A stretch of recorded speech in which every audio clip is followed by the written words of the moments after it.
مال اور آبرو کی حفاظت۔ اگر چور نظر آ جائے تو وہ محارب یعنی ڈاکو کے حکم میں آ جاتا ہے۔ آدمی اپنے مال کی حفاظت اس کا مقابلہ کر سکتا ہے۔ اگر ایسی صورت میں ڈاکو مارا جائے تو اس کا خون معاف ہے، اگر کوئی قصاص وغیرہ بھی نہیں دینا پڑتا۔ اسی طرح جان اور ناموس کا دفاع کرنا بھی آدمی حملہ آور شخص کو ہلاک کر سکتا ہے، البتہ اصل مقصد دفاع ہونا چاہیے۔ اگر قتل کے بغیر دفاع ممکن ہو تو قتل کرنا حرام ہے۔ جس حد کی جدوجہد میں دفاع ہو جاتا ہو اسی حد پر اکتفا کرنا چاہیے۔ چوری سے متعلق احکام بہت ہیں اور مذکورہ شرائط میں مجتہدین کی رائے بھی کہیں کہیں مختلف ہے۔ اس کتاب کی گنجائش کا لحاظ کرتے ہوئے ہم اسی مقدار پر اکتفا کر رہے ہیں۔ کس طرح حد جاری کی؟ حاکم شرع چوری کی شرائط حاصل ہونے کی صورت میں چور کے دائیں ہاتھ کی 4 انگلیاں کاٹ دیتا ہے، ہاتھ کے انگوٹھے اور ہتھیلی کو چھوڑ دیتا ہے۔ اگر چور کی چوری کئی مرتبہ کی ایک ساتھ ثابت ہو جائے تو اس سے پہلے ہاتھ نہیں کاٹا گیا تو وہ بھی حد جاری ہوگی۔ اگر ایک دفعہ چور کی 4 انگلیاں کاٹی جا چکی ہوں اور اس کے بعد پھر وہ چوری کر بیٹھے، چوری تمام شرائط سے ثابت ہو جائے تو چور کے بائیں ہاتھ کی انگلیوں کو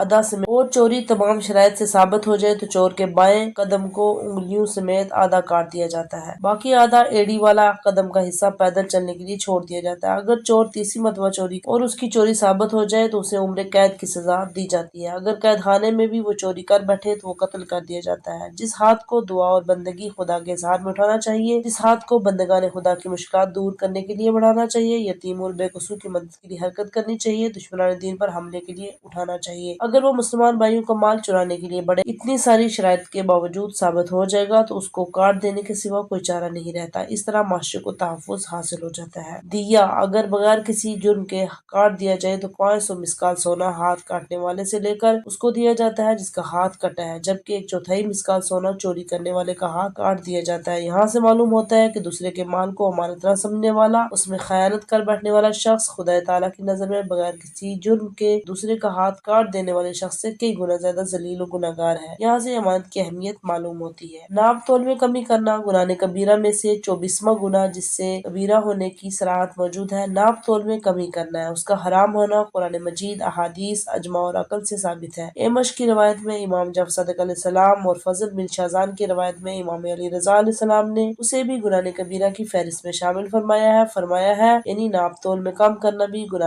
کبیرہ ہے۔ بیچنے والے مقررہ مقدار سے کم چیز دین یا قرض یا کوئی مالی ذمہ داری ادا کرنے شخص مقررہ مقدار ظاہر کر کے کم مقدار دے، یہ سب حرام ہے۔ قرآن مجید میں شدید ترین بیان کے ساتھ ناپ تول میں کمی کا سخت عذاب مذکور ہوا ہے۔ قرآن مجید کا ایک سورہ ہے، پورا اسی موضوع سے مخصوص ہے۔ اس میں ارشاد ہے، سورہ مطففین، وَيْلٌ لِّلْمُطَفِّفِينَ الَّذِينَ إِذَا اكْتَالُوا عَلَى النَّاسِ لَيَسْتَوْنَ وَإِذَا كَالُوهُمْ أَو وَزَنُوهُمْ يُخْسِرُونَ أَلَا يَظُنُّ أُولَٰئِكَ أَنَّهُم مَّبْعُوثُونَ لِيَوْمٍ عَظِيمٍ يَوْمَ يَقُومُ النَّاسُ لِرَبِّ الْعَالَمِينَ۔ ناپ تول میں کمی کرنے والوں کے لیے ویل ہو۔ ویل دوزخ کے ایک کنویں کا نام ہے، یعنی تمام قسم کے عذاب و عتاب ناپ تول میں کمی کرنے والوں کے لیے ہیں۔ یہ وہ لوگ ہیں جو دوسروں سے ناپ کر لیتے ہیں، پورا لیتے ہیں، لیکن جب ان کو ناپ کر دیتے ہیں، تول کر دیتے ہیں تو کم دیتے ہیں۔ کیا یہ لوگ اتنا بھی نہیں خیال کرتے کہ ایک بڑے سخت دن قیامت میں اس کو قبروں سے اٹھایا جائے گا، جس دن تمام لوگ سارے جہان کے پروردگار کے سامنے کھڑے ہوں گے، اعمال سجین میں ہوں گے۔ سورہ مطففین میں ہے، کلا ان کتاب الفجار لفی سجین وما ادراک ما سجین کتاب مرقوم۔ ان کو ڈرتے رہنا چاہیے کہ بدکاروں کا نامہ اعمال سجین میں ہے، اور تم کو کیا معلوم کہ سجین کیا چیز ہے؟ ایک لکھا ہوا دفتر ہے، رجسٹر ہے۔ سجین یا تو اس دفتر رجسٹر کا نام ہے جس میں کافروں و فاسقوں کے نام اعمال لکھے جاتے ہیں، یکجا رکھے جاتے ہیں، یا پھر سجین بھی جہنم کے کنویں کا نام ہے جس میں فاسق و فاجر لوگ جائیں گے۔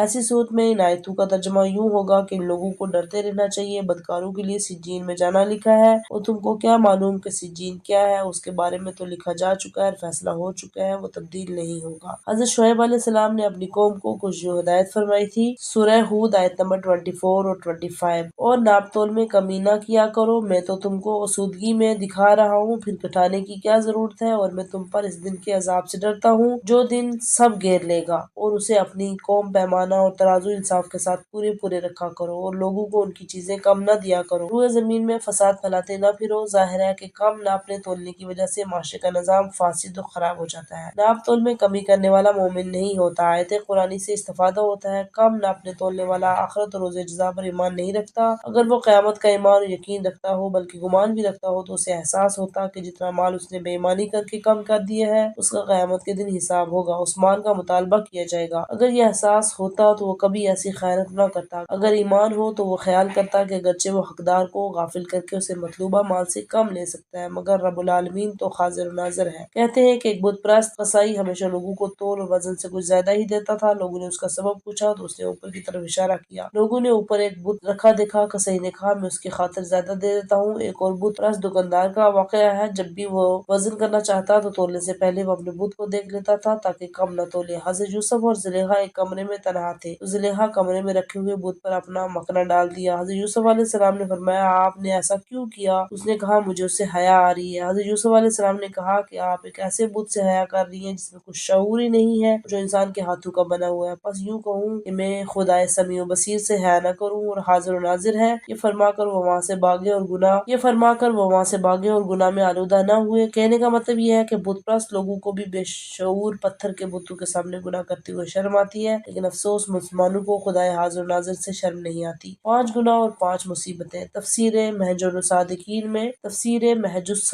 میں یہ حدیث لکھی ہے کہ رسول اسلام صلی اللہ علیہ وآلہ وسلم نے فرمایا، 5 گناہوں کے نتیجے میں 5 قسم کی مصیبتیں نازل ہوتی ہیں، ہر گناہ کے نتیجے میں ایک خاص مصیبت ہوتی ہے۔ آن حضرت فرماتے ہیں، کسی قوم کے لوگ وعدہ خلافی اور عہد شکنی کرتے ہیں تو خدا ضرور ان پر ان کے دشمنوں کو مسلط کر دیتا ہے۔ لوگ جب خدا کے نازل کیے حکم کے برخلاف حکم دیتے ہیں تو ضرور ان پر غربت عام ہو جاتی ہے۔ فحاشی جب کھلے عام ہو جاتی ہے تو ضرور شر اور موت بڑھ جاتی ہے۔ لوگ جب ناپ تول میں کمی کرتے ہیں ضرور نباتات اور زراعت میں کمی ہو جاتی ہے اور رزق کی فراوانی رک جاتی ہے، اور جب لوگ ناپ تول میں کمی کر دیتے ہیں تو بارش نہیں ہوتی۔ کاروبار کرنے والے کو امیر المومنین کی نصیحت۔ امیر المومنین امام علی علیہ السلام جب حکومت کے کاموں سے فارغ ہوتے تو بازار کوفہ میں جا کر فرماتے تھے، اے لوگو، خدا سے ڈرو، پورا انصاف کے ساتھ ناپا تولا کرو، لوگوں کو ان کی چیزیں کم نہ دو، زمین میں فساد نہ پھیلاؤ۔ ایک دن حضرت علی نے بازار کوفہ میں ایک شخص کو دیکھا جو زعفران بیچ رہا تھا۔ یہ چالاکی کر رہا تھا، یہ اپنا ہاتھ تیل سے چکنا کر کے ترازو کے اس پلے پر لگاتا رہتا تھا جس میں زعفران رکھی جاتی تھی۔ حضرت علی علیہ السلام نے یہ دیکھا کہ اس کی ترازو درست نہیں ہے تو ترازو میں سے زعفران کو اٹھا لیا، پھر فرمایا، پہلے ترازو کو برابر کر کے ٹھیک کرو، پھر اگر چاہو تو اس کے بعد کچھ زیادہ دے دیا کرو۔ آگ کے پہاڑوں کے درمیان پیغمبر اکرم صلی اللہ علیہ وآلہ وسلم فرماتے ہیں، جو شخص ناپنے تولنے میں خیانت کرے گا اس کو دوزخ کے نچلے طبقے میں ڈال دیا جائے گا، جہاں اس کی جگہ آگ کے 2 پہاڑوں کے درمیان ہوگی۔ اسے کہا جائے گا، ان پہاڑوں کا وزن کرو، اور ہمیشہ اس عمل میں مشغول رہے گا۔ تفسیر محج الصادقین میں لکھا ہے کہ مالک نامی شخص کا ہمسایہ جب بیمار ہوا تو اس کی عیادت کے لیے گیا۔ مالک کہتا ہے کہ میں نے اس کو نزع کے عالم میں دیکھا، اس عالم میں وہ چلا رہا تھا، آگ کے 2 پہاڑ مجھ پر گرنے والے ہیں۔ میں نے اس سے کہا کہ یہ تمہارا محض خیال ہے؟ اس نے کہا، نہیں، ایسا نہیں ہے، بلکہ حق ہے، اس لیے کہ میرے پاس 2 قسم کے ترازو تھے، ایک سے کم تول کر لوگوں کو دیتا تھا اور ایک سے زیادہ تول کر خود رکھ لیتا تھا، یہ اسی کی سزا ہے۔ کم گن کر دینا بھی حرام ہے، جس طرح ناپ تول میں کمی کرنا ہے اسی طرح کم گن کر دینا بھی حرام ہے۔ وہ چیز جو ناپ تول کر بیچی جاتی ہے جیسے کپڑا اور زمین وغیرہ، اگر 1 سینٹی میٹر بھی اس میں کمی کی گئی تو بھی گناہ کبیرہ اور حرام ہے۔ بالکل اسی طرح وہ چیزیں جنہیں گن کر بیچا جاتا ہے جیسے انڈے، بعض پھل وغیرہ، اگر اسے کم کر دیا، لینے والا نہ سمجھ سکا تو ایسا کرنے والے کو بھی ناپ تول میں کمی کرنے والا کہا جائے گا۔ یہی شیخ انصاری نے کتاب مقاصد محرمہ میں لکھا ہے۔ کم بیچنے والا خریدار کا مقروض۔ جتنے مال کے بیچنے والے نے کمی کی ہو اتنا مال اس کے ذمہ باقی رہتا ہے، یہ اس کی ذمہ داری ہوتی ہے کہ اتنا مال بھی خریدار کو دے دے، یہ واجب ہے۔ اگر خریدار مر چکا ہو تو خریدار کے وارثوں کو دے دے، اگر خریدار کو پہچانتا نہ ہو تو حاکم شرع سے احتیاطاً اجازت لے کر اس کے مال اثر حقدار خریدار کی جانب سے اتنا مال صدقہ دے دے۔ اگر یہ بھی معلوم نہ ہو مال میں کتنی کمی ہوئی ہے تو بیچنے والے کو چاہیے کہ خریدنے والے سے مصالحت کر لے، اسے کچھ مال دے دے یا ایسے ہی راضی کر لے۔ اگر خریدار فوت ہو چکا ہو تو اس کے وارثوں کو راضی کر لے، اگر خریدار کا پتہ نہ ہو حاکم شرع کو راضی کر لے۔ دھوکہ بازی بھی کم فروشی ہے۔ کم بیچنے کی حقیقت یہ ہے کہ جتنے مال کا معاملہ ہو آدمی وہ پورا مال خرید کر اس کو نہ دے بلکہ کم کر دے، اسی طرح دھوکہ بازی کرنا بھی ہے۔ جب آدمی کم دیتا ہے تو بھی خریدار کو معلوم نہیں ہوتا اسے کم دیا گیا ہے، جب آدمی کم دیتا ہے تو بھی خریدار کو معلوم نہیں ہوتا اسے کم دیا گیا ہے۔ اسی طرح جب آدمی اچھی چیز کے ساتھ کچھ بری چیز ملا کر دھوکے سے بیچ دیتا ہے تو بھی خریدار کو معلوم نہیں ہوتا اس کے ساتھ دھوکہ کیا گیا ہے۔ دھوکہ بازی میں اگرچہ وزن برابر ہو لیکن چونکہ دھوکہ کیا گیا ہے اسی لیے حرام ہے۔ مثلا دکاندار نے 100 گندم بیچنے کا معاہدہ کیا ہے لیکن اس نے 5 کلو مٹی ملا کر کل 100 کلو تول دیا، اور اس طرح اس نے گویا 95 کلو بیچا اور 5 کلو گندم کم کر دیا۔ اس طرح اس دکاندار نے 1 من دودھ میں 5 سے پانی ملایا تو بھی دھوکہ بازی ہے۔ اسی طرح اگر دکاندار نے 1 کلو گھی دینے کے بجائے 10.25 کلو دیا اور گھی کی تہ میں 1 پاؤ کے وزن کا پتھر رکھ دیا تو یہ بھی دھوکہ بازی ہے۔ اسی طرح گوشت والے نے معمول سے زیادہ ہڈی شامل کر دی تو یہ بھی دھوکہ بازی ہے۔ اسی طرح سبزی والے میں وزن بڑھانے کے لیے کافی پانی ملا دیا، دھوکہ بازی ہے۔ ایسے تمام کام کم بیچنے کے زمرے میں آتے ہیں اور گناہ کبیرہ ہیں، اگرچہ دکاندار نے برابر تولا ہو۔